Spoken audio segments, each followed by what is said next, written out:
অসংখ্য মানুষ নোটিশ পাচ্ছে। আজকে যেটা করছে এই যে সিএ আসবে, এনআরসি আসবে, ভোটের আগে বলছে, তাহলে এখন কেন্দ্র সরকার এবং রাজ্য সরকার মিলে ওটাকে আধার কার্ডটাকে ডিঅ্যাক্টিভেট করে দিচ্ছে। এইভাবেই শুরু হয়। আগে আপনার আধার কার্ড ডিঅ্যাক্টিভেট করছে, তারপর আপনাকে বলছে আপনি নোটিশে কী লিখছে, আধার অথরিটি লিখছে যে আপনি এখানে অনেক দিন বেশি আছেন অযথা। কে ঠিক করলো? কোন ভিত্তিতে ঠিক হলো? এই ভোটের আগে আবার বিজেপি তৃণমূল দেখবেন, শান্তনু ঠাকুর একদিন বললো সিএনআরসি হবে, মমতা তারস্বরে চিৎকার করলেন কুচবিহার থেকে, না না আমি করতে দেবো না। গতবারে ভোটে যেরকম হয়েছিল এরকম মানুষের মধ্যে একটা ভয় এবং ভীতি সঞ্চার করা হচ্ছে। জেলায় জেলায় আধার কার্ড বাতিলের অভিযোগ, আন্দোলনে হুঁশিয়ারি সারা ভারত মতুয়া মহাসংঘে।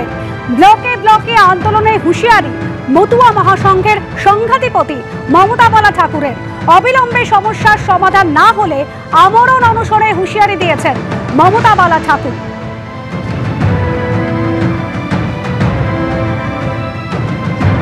জেলায় জেলায় আধার কার্ড বাতিলের অভিযোগ, এবার আন্দোলনে হুঁশিয়ারি সারা ভারত মতুয়া মহাসংঘে।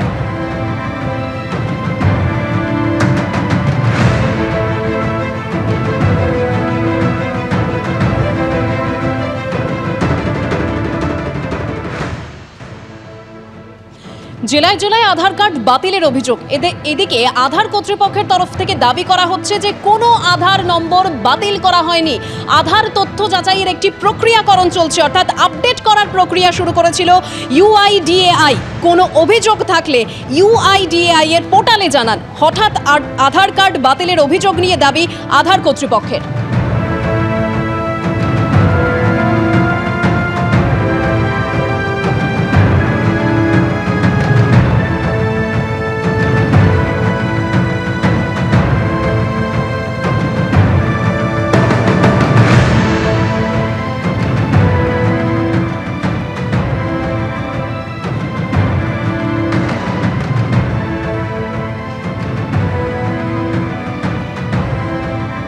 জেলায় জেলায় আধার কার্ড বাতিলের অভিযোগ, এবার আন্দোলনে হুঁশিয়ারি দিয়েছেন সারা ভারত মতুয়া মহাসংঘ।